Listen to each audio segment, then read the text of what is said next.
nous, les Soqueros australiens, ils sont défensifs, certes, ils sont costauds, mais en phase offensive, ils vont pas mal de contre. Hein. Ils peuvent remporter le match à la fin. Si Schmeichel n'a pas sorti une double parade de dingue, hein, franchement, ils foutent le bordel dans le groupe. Moi, je te le dis. Salut à tous, footeuses et footeux de la bonne famille, c'est Thomas. Fin du match entre le Danemark et l'Australie. Un but partout, un but d'Eriksen, un des plus beaux buts de la compétition pour l'instant, en tout cas. Il est magnifique ce but. Un but de Gignac, lui, il marque que sur penalty. Alors lui, le barbu, il a décidé, je marque que ce penalty, je vous emmerde, j'ai 33 ans, je fais ce que je veux, et c'est quand même ma carrière, hein, je suis en fin de carrière, je fais ce que je veux, parce que là c'est clair que on a vu que il a marqué 4 penalties pendant les phases de qualification, là il marque 2 penalties, un contre la France, un contre le Danemark, donc il est quand même dans les meilleurs buteurs de la Coupe du Monde pour l'instant, il rejoint par exemple Golovin qui a 2 buts, le russe, c'est quand même pas mal, du coup le Danemark qui prend la tête avec 4 points, la France qui n'a pas encore joué qui a 3 points, l'Australie, 1 point, mine de rien, et quand même, c'est un bon point de prix, et le Pérou qui a 0 point pour l'instant. En tout cas, le Danemark, les hommes d'arrêt 2, ils ont proposé une équipe comme contre le Pérou, assez offensive, avec donc l'ami Jorgensen en pointe. Poulsen, décidément, lui, alors lui, on parle de Gignac qui marque 2 pénaltys, mais on parle de Poulsen aussi qui provoque 2 pénaltys. Peut-être qu'il se détende. Il faut peut-être qu'il arrête de défendre, sans déconner, ou d'écarter les bras. Sisto sur les ailes, donc Poulsen sur les ailes. Eriksen en numéro 10, évidemment, Cheneux, Delaney qui est très très bon, j'avais dit ça dans la vidéo pour le Pérou, qui est très très bon, Kier, Dalsgaard qui a un bon latéral aussi, et dans les buts Schmeichel énorme, et puis pour l'Australie c'est toujours pareil, c'est Ryan dans les cages, Milligan, Sainsbury, Moy qui est monstrueux, qui a fait une frappe de taré, Gignac, devant c'est donc Cruz, Rogic, là le numéro 10 un peu grand, là il est pas mal, Nabout, le pitbull, c'est clair, et Lecky qui a eu pareil une occasion à la fin où Schmeichel l'a sorti, en tout cas, première mi-temps pour le Danemark, deuxième mi-temps pour l'Australie, c'était vraiment un ring de boxe, les mecs paf paf, ils se rendaient les coups, et du coup, étrangement, la possession de balle était pour les Australiens, d'ailleurs elle est pour les Australiens à la fin du match, 53%, mais parce qu'ils sont restés pas mal de leur camp, ils partaient vite en compte, donc des passes latérales, forcément ça fausse un peu les calculs, et les Danois qui avaient 47%, mais bon, eux, ils ont, effectué plus de passes réussi, on va dire, parce qu'il y a aussi un taux de passes réussi. Tu peux faire des passes forcément, mais des passes qui servent à rien. Là, il y a un taux quand même de conversion de passes qui servent à quelque chose pour les Danois, qui est quand même plus élevé que pour les Australiens. Et puis donc, 7e minute direct, hein, c'est clair, un des plus beaux buts de la Coupe du Monde, avec Kolarov le coup franc, et Ronaldo, pareil, le coup franc, avec la volée de Mertens, et ben ce but-là, il est énorme, quoi, franchement. Récupération, du coup, sur une erreur de Moy, le milieu de terrain australien, si cela récupère, ça profite à Jorgensen qui remet direct comme ça, Olivier Thom. Pouf, et là il arrive Eriksen et bim, une demi-volée comme ça à 16 mètres là. Oh, le gardien, la Reine, il fait comme ça. Ah ouais, c'est Olivier Thom, ça a repris, c'est cool. Putain, je savais pas que ça a commencé. Du coup, on voit ça. Et puis après, 20 minutes plus tard, bon, il y a pas grand chose entre les deux. Il y a peut-être une occasion pour les Australiens avec une belle frappe de Nabout. Nabout était vraiment pris en tenaille par Kier, l'ancien Lillois. Il était assez impressionnant quand même. Et du coup, il y a eu une Dalsgaard, le bon latéral, qui a fait un super centre là vers du vers à gauche, tendu. Jorgensen, hop, le passeur décisif, il arrive trop juste, il fait une tête.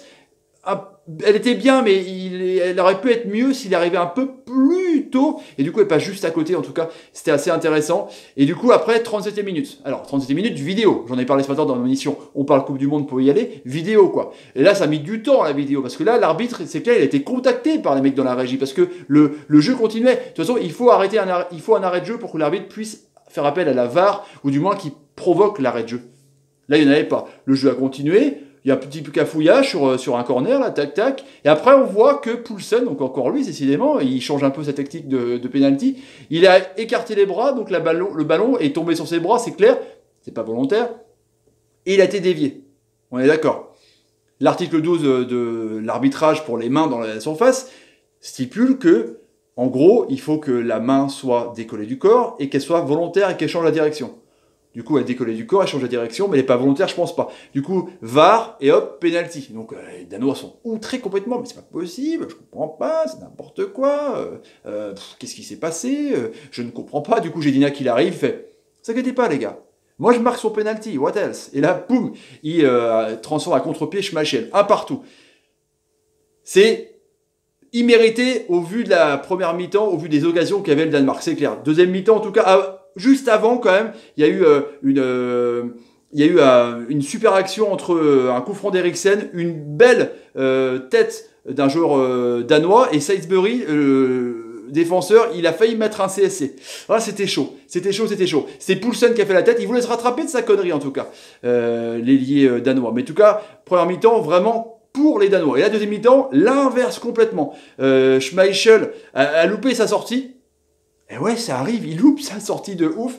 Donc devant Nabout, le pitbull australien du coup, ça profite à Lecky, l'ailier, mais le but est vide, mais du coup c'est dégagé en catastrophe par un défenseur. Là pareil, il y avait une occasion de ouf pour les Australiens. En plus, après il y a une frappe de Moy à 25 mètres énorme qui passe juste au-dessus de Schmeichel. Il a été un peu décoiffé, sa belle coiffure blonde. Ensuite après il y a eu une contestation avec un tirage de maillot.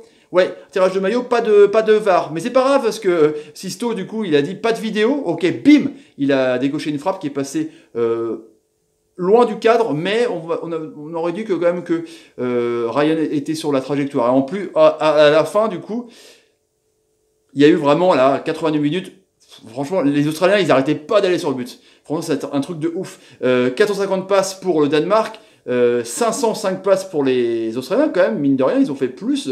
12 tirs pour les Australiens, 9 tirs pour les Danois. Donc ils ont quand même plus tiré les Australiens, mais cadré 4 et Danemark cadré 4. Donc globalement, c'est mieux pour les Danois. Et en tout cas, 89 minutes, du coup, double parade. Première parade sur l'ami Arzani. Paf!